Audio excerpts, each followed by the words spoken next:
everyone, hope y'all had a good weekend. So yeah, I'm gonna do a quick video today. It's actually Monday afternoon. It's about 2 o'clock now. Justin had some stuff he had to take care of after lunch, so it's just me, but it worked out good. We was able to get, the big stuff done with his help before he had to go take care of some business or whatever.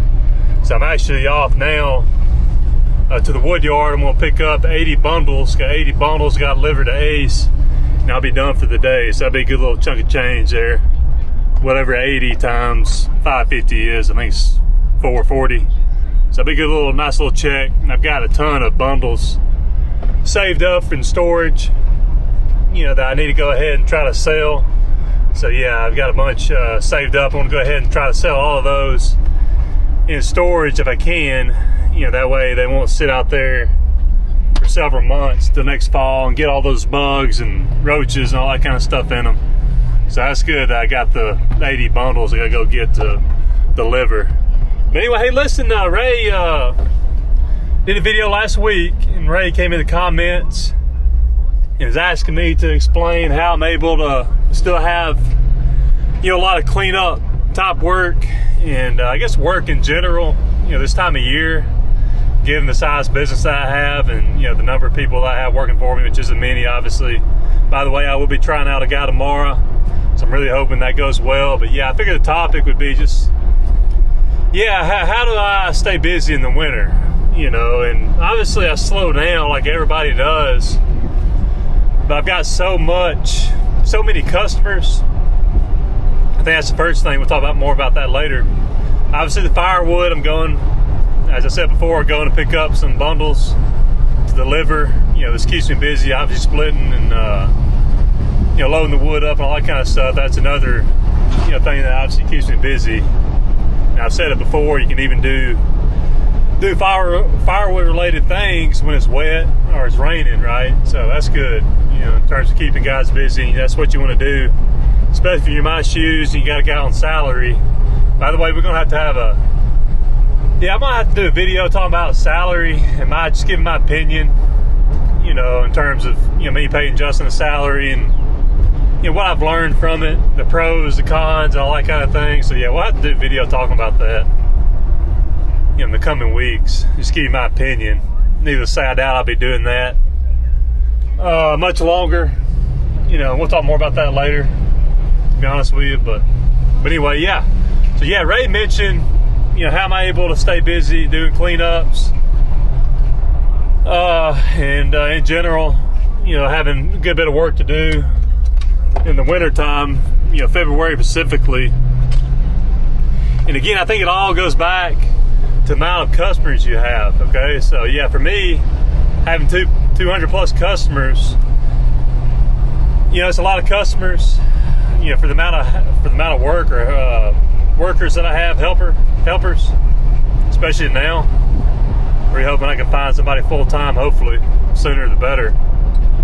But yeah, the amount of customers you have, guys, the more the better for winter work. I've said that before and I'll say it again. The more customers you have, the better off you'll be in the winter in terms of staying busy. And if you're going to have employees, you want to make sure that you're keeping those guys busy, keeping the money coming in order to keep them on a year-round basis. I don't think you want to try to tell guys to go off and find something else, keep money coming in for them in the wintertime. If you want a sustainable business with employees and people that help you out, because obviously that can lead to a lot of issues. The number one thing being they find another job altogether. They may decide that job is what they want to do all year round, right? So I don't think you want to do that. So that's why it's really important for me to have year-round work. The more customers, the better. I probably, in the summer it can kind of be a hindrance, having as many customers as I have. And I do mow bi-weekly, by the way. I don't do many weekly customers. The ones that I do have that do have me mow weekly are generally in the really peak growing season in June through August maybe. I have a few that'll ask me to start mowing weekly, but all in all, pretty much everybody has become bi-weekly. Now in the fall and the winter, I've got a big portion of the customer base, that won't have me come at all. Maybe a third won't have me come again to say the spring, right? And I mentioned that in the video as being a negative. Those people that don't really have you come throughout the year. Now, maybe they don't have me come to mow, but maybe they have me still do the treatments and fertilization, and obviously putting out the pre-emergence, that kind of thing, which is obviously something I've been doing to keep me busy as well, especially in January and in those fall months when I'm putting out 2 rounds of pre-emergent for those winter weeds. So obviously that's another thing. But having all those customers, let me back up a little bit. So having a third of those customers that don't have me come at all, but I've also got 2/3 or so that have me still come throughout the year. Maybe not every month necessarily, like some of my commercial customers have me come once a month that I mentioned before, but I still have quite a few my residentials, a large percentage of my residentials that want me to come every 5 to 6 weeks, okay? That sort of thing. So obviously that keeps me busy with the cleanups, and I will charge more than I would if I was mowing on a regular 2-week basis.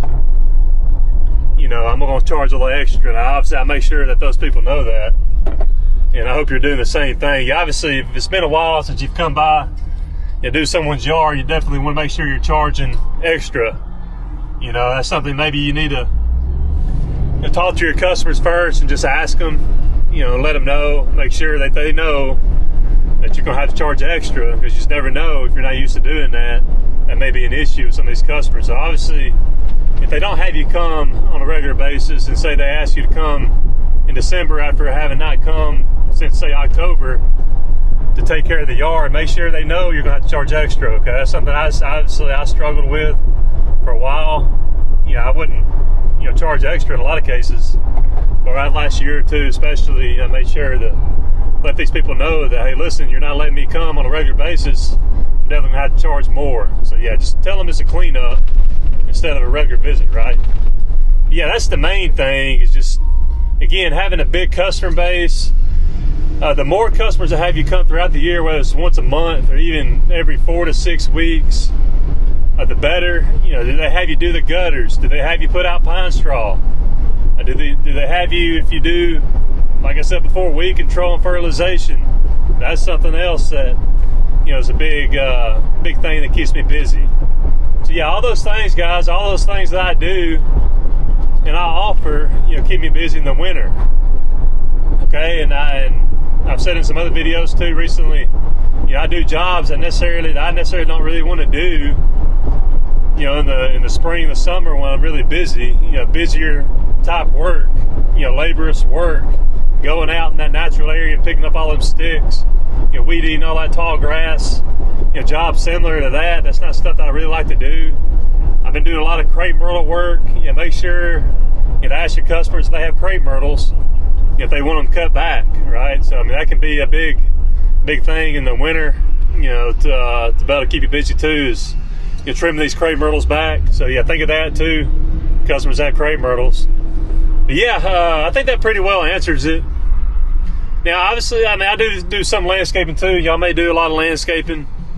Ray's got the skid steer, so for me, I'm primarily a maintenance business. So that's how I've kind of built my business, and the reason why I've got the size customer base that I have, with as many customers as I do, is it comes from that that concept, that mindset. I'm a maintenance-based business. I feel like the more customers you have, the better, and it's just worked out for me.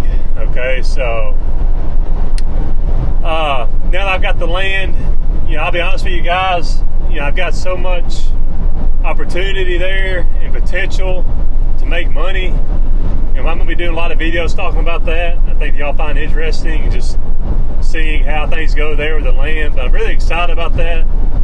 I'm honestly, guys, I'm really looking to maybe get out, not altogether, but do less mowing and more, and offer up other types of services, maybe more landscaping type work, whether it's brush cleaning or brush mowing brush, cutting up brush and that kind of thing with maybe a skid steer, a mini skid. That's something I'm thinking about in the future.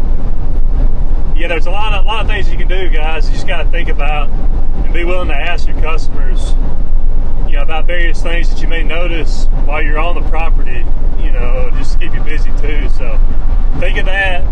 Another point I want to make, I've got a lot of people that I don't necessarily mow their yard at all, but I do bush work. I'm out pressure wash. Obviously, pressure washing is another service I highly recommend you add that you can offer up to customers to do this time of year, in driveways specifically.